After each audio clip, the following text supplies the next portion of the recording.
রাধে রাধে বন্ধুরা, সকলকে শুভেচ্ছা জানাই। আর একটা ব্লগ নিয়ে চলে এসেছি। এই ভদ্রলোক সকালবেলা দড়ি হাতে করে কোথায় যাচ্ছে একটু দেখি, চলো তোমাদের দেখাই।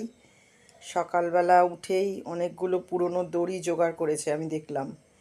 তো কিছু বলছে না। আচ্ছা, এই যে এইখানে সকালবেলা একটা গাছ দেখে কিন্তু অনেকবার বক বক করছিল যে ওটা কী গাছ কী গাছ কী গাছ। এবার যথেষ্ট খুঁটি টুটি নেই যে ওটাকে মাচা করে দেবে। আর এই গাছটা হচ্ছে শশা গাছ, আর এ লতিয়েই ওঠে, মানে মাচা লাগে এর। তো এই জন্যে পুরনো দড়িগুলো জোগাড় করে দেখো তোমরা কি সুন্দর একটা মাচা বানিয়ে ফেলেছে, এবং শশা গাছটাকে তুলেও দিয়েছে। তো আমাকে বলেনি কিন্তু যে করা হয়ে গেছে। আমি আসলাম একটু দেখতে। আমি কিছুই করব না, আমার কিন্তু ওর করা হয়ে গেছে, কিন্তু তবু উৎসাহ দেবার জন্য একটুখানি চলে এসেছি এবং দেখছি যে আমিও একটু মাজছি, বেঁধে দিচ্ছি। তা আমি বারবার বলছিলাম ওকে যে তুমি কখন করলে এটা। তা মানে প্রচণ্ড কর্মঠ একটা মানুষ, শুটিং না থাকলে এই সব বাড়ির কাজকর্ম করে। গাছ ভীষণ ভালোবাসে, গাছ পাগল মানুষ একটা। আমি তো শুধু ফলটা ভোগ করি, আর খাটাখাটনি করে ওই। তো এই দেখো তোমরা কি সুন্দর গাছটাকে মানে একটা মাচা মতন সুতো দড়ি দিয়ে বেঁধে বেঁধে বেঁধে তাকে তুলে দিয়েছে। মানে এটাতে কত কেজি শশা হবে আমি জানি না, কিন্তু এখন এটা শুনলে বলবে যে সব কাজেরই একটা মানে বাহবা দেওয়া উচিত বা তাকে উৎসাহ দেওয়া উচিত। তো যাই হোক, মাচা রেডি হয়ে গেছে, শশা গাছকেও তুলে দিয়েছে। পরে পরে যদি সত্যিই শশা হয় তো আমি দেখাতে থাকবো তোমাদেরকে। দেখো, প্রত্যেকটা দুটো তিনটে গাছ ছিল, প্রত্যেকটা গাছকেই এইভাবেই আকর্ষগুলোকে একদম দড়ির সঙ্গে পেঁচিয়ে দিয়েছে যাতে ওরা উঠে যেতে পারে। এত কাজ মাথায় নিয়ে বসে থাকে, আর যে কখন কি করে আর কতক্ষণ যে করবে আমি নিজেই জানি না, কখন কোনটা করে ফেলে। এদিকে একটা মজার জিনিস তোমাদের দেখাই। দেখো, আমাদেরকে গাছ পুঁততে দেখে আমার মাও নিচে নেমে পড়েছে উঠোনের দিকটা, এবং আমার মা ওই গামলাতে কিছু একটা দানা বসাচ্ছে।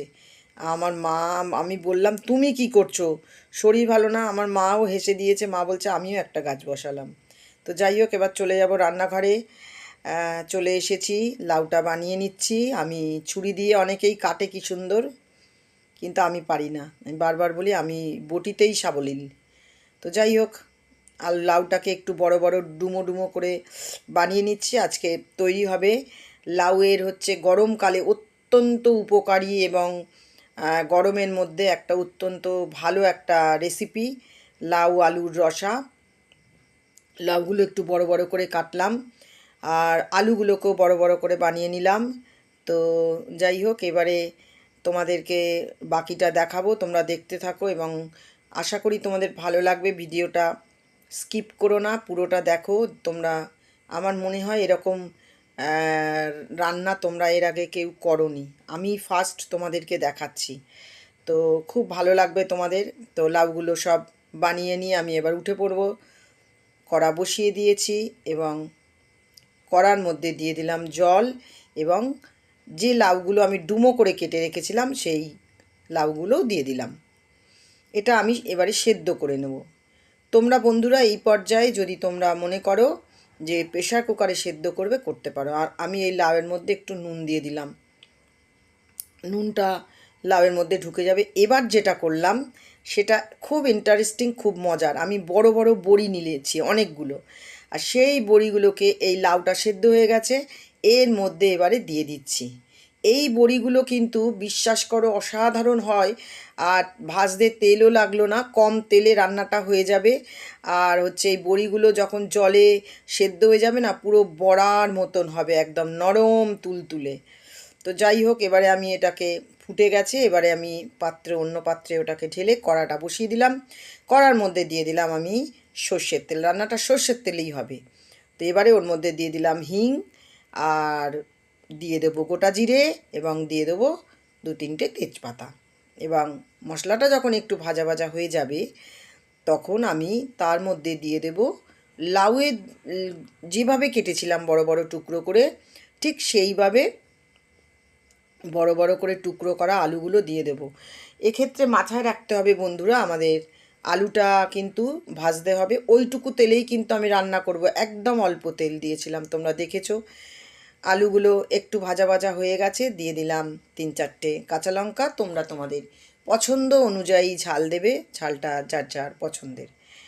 তো এবারে লঙ্কাটা দিয়ে একটু ভালো করে নাড়াচাড়া করব, কারণ আলুটা আমি আবারও বলেছি যে আলুটা সেদ্ধ হয়নি, আলুটা কিন্তু আমরা এইভাবেই সেদ্ধ করব।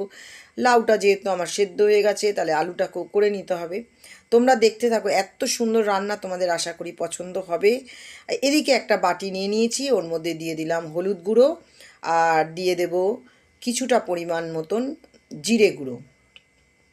আর এই জিরে আর হলুদটার মধ্যে আমি একটু জল ঢেলে দেব, জল ঢেলে মশলাটাকে ভিজিয়ে নেব,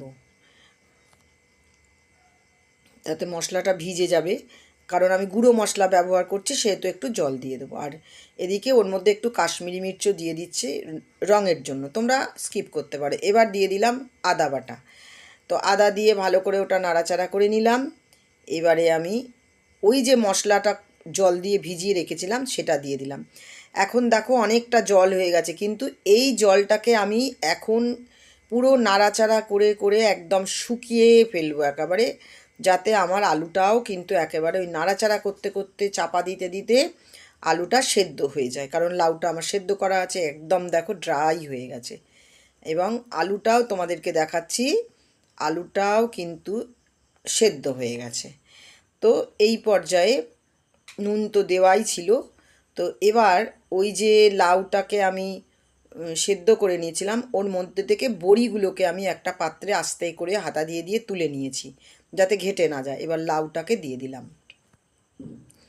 এবার লাউ আর আলু ভালো করে নাড়াচাড়া করব। পরিমাণ মতো নুন তো আমি আগেই দিয়ে দিয়েছি, তাই আজকে এখন আর নুন দেওয়ার নেই। মশলাও আমার কষা হয়ে গেছে, অল্প তেলে অল্প করে চাপা দিয়ে দিয়ে আমি আলুর সাথে মশলাটা কষে নিয়েছিলাম। এবার দিয়ে দিয়েছিলাম একটু চিনি। নিরামিষ রান্নায় চিনি তোমরা সকলেই জানো ব্যালেন্স আনে নুন চিনির। তো যাই হোক দিয়ে দিলাম। আর এই যে বড়িগুলো আমরা জলে ভিজিয়ে তুলে রেখেছিলাম, সেইগুলো দিয়ে দিলাম, একটা বড়িও ভাঙেনি। তো রান্না আমার রেডি হয়ে গেছে, আর বাকিগুলোও করা হয়ে গেছিলো। সকল ভোগগুলো ওখানে রাখলাম, ভগবানকে ভোগ নিবেদন করে দিয়েছি। ছিল অন্ন, ছিল পুঁই শাকের চচ্চড়ি, ছিল ঢ্যাঁড়স আলুর সবজি ধনে গুঁড়ো দিয়ে, আর ছিল আজকে লাউ বড়ির রসা। গরমের দিনের অসাধারণ একটা রেসিপি, আর গরমেই এটা বেশি ভালো লাগে। আর ছিল আমের চাটনি। তো সকলে তোমরা ভোগ প্রসাদ দর্শন করো এবং ভগবানের কৃপা লাভ করো। আমার ভিডিওটা আজকে এই পর্যন্ত। ভালো থেকো, রাধে রাধে।